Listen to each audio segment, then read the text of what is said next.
This video is sponsored by Anker. iOS 26 comes with some huge changes, many of which you've probably heard of by now, but there are also some insanely useful features that not a lot of folks know about. Some can make a huge difference in your everyday life, whether you're trying to remember or automate something, capture better photos and videos, improve security, or even just customize how your iPhone works. The good news is, even though they might not be super obvious, they're relatively easy to set up or adjust, and with a couple of tweaks here or there, you can drastically improve your iOS experience, and that's what we're going to do today.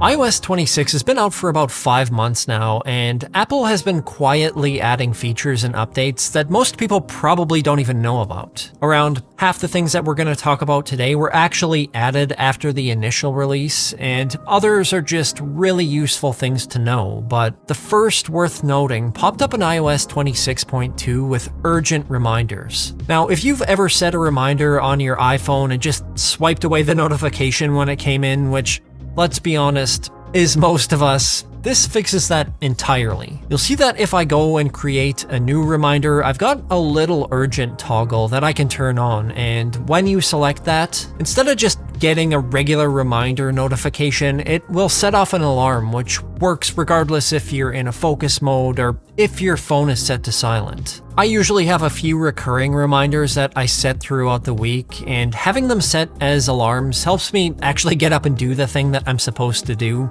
rather than just dismissing a notification. Speaking of alarms, if you've got one that you set up before upgrading to iOS 26, you've probably missed this customizable snooze duration, where you can specify how long you want snooze to last. And one new thing that you may have noticed is when an alarm goes off, you now have to swipe to dismiss it. If you're not a fan of that, if you head into settings under accessibility, you can go to touch and enable single touch actions, and that will give you a single press button to dismiss your alarm, which is probably a little bit easier to manage if you're half asleep.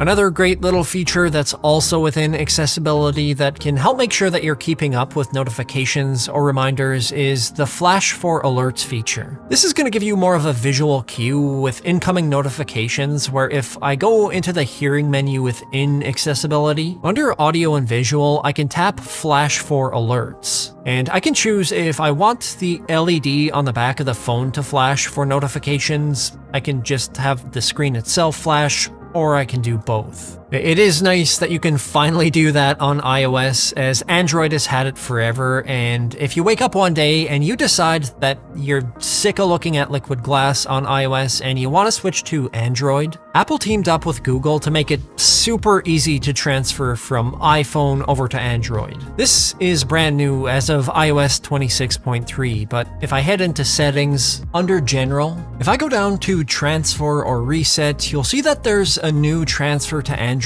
option, and if I click that, I just have to have the phones beside each other and they'll connect up, and not only can I transfer over my phone number and my messages and photos, but also my notes, apps, passwords, and so on. I don't expect a ton of you guys to be doing that, considering that you are watching an iOS video, but one thing that's kind of similar that we can do from one iOS device to another that we couldn't before is sharing accessibility settings. So let's say that we set up that Flash for Alerts feature, or we've got a bunch of other accessibility things that we've enabled. Instead of going through all these options to enable each one, we can just go back to our accessibility settings, scroll to the bottom, and tap Share Accessibility Settings. You can see that we can actually sync all of our iCloud devices by enabling this toggle, but if you want to share with a specific device, you can tap the Share Accessibility Settings button and select a device, or you can hold two iPhones head to head, where you'll just hit Accept and you'll see everything moves over.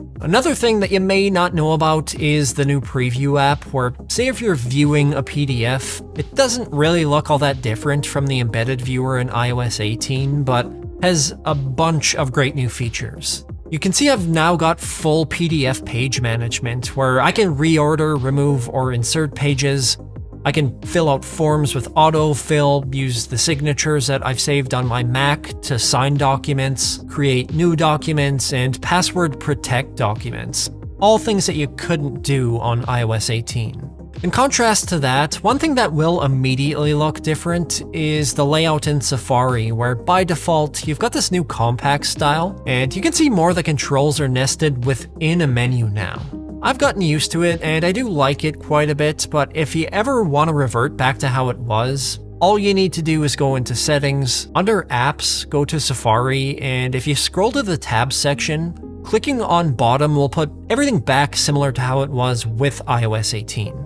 Now, there is one other thing that I want to talk about as it relates to these utility tools that isn't really new to iOS 26, but a surprising amount of people don't know about, and that is Backtap. If I head into Accessibility in Settings and go to Touch, I can set actions for double or triple tapping the back of my phone, and you'll see we've got a ton of different things that we can set this to, but down at the bottom we can set this to any shortcuts that we've made, which is super powerful. iOS 26 does make shortcuts much more versatile with the ability to use different AI models within shortcuts. I covered that along with some of the more well-known iOS 26 features in some other videos that I will link in the description, but let's say that I select my Toggle Studio shortcut. I can actually toggle all my studio lights by just double tapping the back of my phone. MySpace is a bit of a work in progress at the moment, which I am hoping that I can show you guys in the next week or two, but something that has come in clutch while I've had everything torn down here is a fantastic accessory for any iPhone, and that is this Anker Prime wireless charging station. This is from Anker's flagship Prime line and is essentially a 25-watt max, palm-sized 3-in-1 charger with active cooling. It folds down to about the size of a deck of cards, which is why it's been so useful while my desk has been torn apart, and for traveling. I can just set it up wherever I'm working, unfold it, and I've got a spot for my iPhone, Apple Watch, and AirPods, all in one place. The wireless charging runs at the Qi 2 25-watt spec, which is the latest standard, and is noticeably faster than the 15-watt chargers that you normally see. It's also got built-in fans for that active cooling, so your phone doesn't get hot while it charges at full speed, which is much better for long-term battery health. On top of that, you can use it as an adjustable stand that goes from 0 to around 60 degrees, and gives you a nice angle when it's in standby mode or if you're on a video call, and I will leave a link to it in the description if you want to check it out. One thing that I am trying to optimize this space for while I am revamping things is for taking photos and videos, and specifically with the iPhone, there are a couple of things within the phone itself that can really improve what you're capturing. To start off, I'm going to mention one feature that, again, isn't a new feature but can result in better images by heading to Settings. Under Camera, I'm going to toggle off Prioritize Faster Shooting. Having this enabled essentially degrades image quality if you're hitting the shutter rapidly, but I've seen some articles where it's noticeably worse with things like night mode, so it can be somewhat helpful if you're not concerned with taking rapid photos. Likewise, something else that can improve the quality of your camera that is new in iOS 26 is making sure the lens cleaning hint is enabled. That's just a few spots down in that same menu. So say if you smudge oil or something over your camera lens, making sure that this is turned on, which it should be by default on most new iPhones, will let you know when you need to clean your lens so you get a nice clean image. On the video side of things, there are also a couple of improvements. If you've got a set of AirPods 4 or AirPods Pro 2 or 3, you can select them as a wireless microphone by pulling down from the upper right corner while in video mode in the camera app, clicking the camera control tile at the top, and selecting your audio input. I personally like this because you know exactly what input you're using, and with your AirPods in, if you head to Settings and tap on your AirPods, you can turn on Camera Remote, where pressing or holding the stem can be used as a remote shutter here to start or stop recording, or to take a photo in the photo mode. If you've already recorded your video and you're in the Photos app, something new that builds off visual search, which was introduced in iOS 18. Say if you're looking for something specific in a video, is your search will bring up the exact frame in the video where a match is found instead of just the video itself, which is pretty neat. I feel like most people probably won't know about that one, and I would say it's definitely something you'd use in more niche use cases, say if maybe you were editing a video or something like that. But one thing I think a lot of folks have waited for years that's finally here has to do with something that you hear likely every day. iOS 26 added the ability to add your own custom ringtones within the Files app, provided that they're MP3 or M4A files under 30 seconds. All you need to do is long press it, tap share, and choose use as ringtone, and now you can annoy everyone around you with the worst sounds imaginable. On the flip side, if you ever do feel like you want to reduce loud sounds so the volume range is a little more leveled out, something that can be really useful if you're watching or listening to something late at night, you can go into Settings, Sound and Haptics, and toggle on Reduce Loud Sounds. If you're looking for more visual customizations, outside of the obvious liquid glass features that I've mentioned in past videos, one detail that you may or may not have noticed by now is if you have a wallpaper enabled on the Always On display, is you get this blurred background image. This does bring a bit more focus to the lock screen information, but if you ever want to turn this off or on, you can head into Settings. Under Display and Brightness, tap Always On Display and toggle Blur Wallpaper Photo to whichever you prefer. If you want to customize something that's a little bit more functional and useful, I recently came across something that I think makes the iPhone action button much more useful, and that's turning it into a choose from menu action. So what's happening here is that within my Shortcuts app, I've created a new shortcut that uses the choose menu action, and then I've nested a bunch of actions within here. So if I go into Settings, under Action button, I can then set the action to a shortcut and select that specific shortcut. And now I can select anything that I want within here, whether they be AI shortcuts that are iOS 26 specific, or other action button functionality, so I'm not tied to one specific action.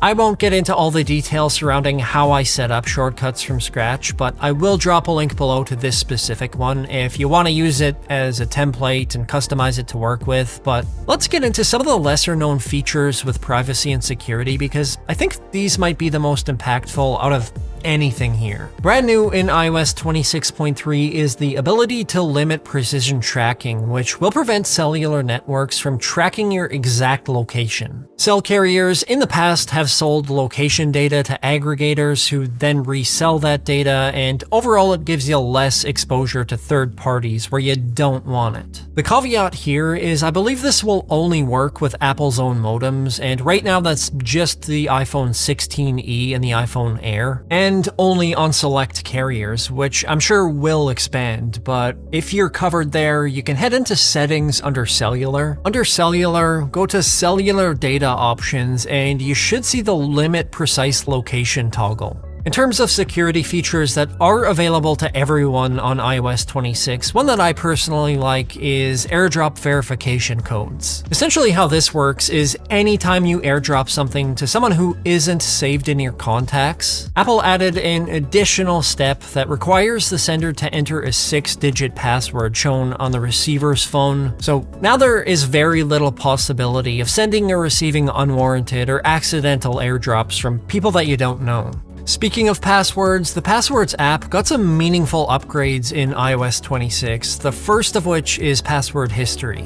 If you open up your Password app, inside a login entry where you have changed a password, you'll see this View History button, and clicking that will show me my new password and my old ones. This can be really handy if something accidentally gets updated in here and you need to see the old password, but to take it a step further, if the app or site that you're using supports passkeys, Apple will nudge you towards passkeys as a more secure way to log in. Finally, the last thing that I want to mention doesn't necessarily fit into one category specifically, but can be quite useful, and that is sound detection name recognition. Sound recognition itself has been on iOS since version 14, where name detection is specific to iOS 26. And basically what that does is trains your iPhone to recognize your name as it's spoken, and it'll alert you when someone says your name and you've got AirPods in, or you're in busy environments, or you're just hard of hearing. To set that up, we'll head into Settings and under Accessibility tap Sound and Name Recognition. Then we'll tap name recognition and hit add name, and you can just follow the on-screen instructions and you're good to go.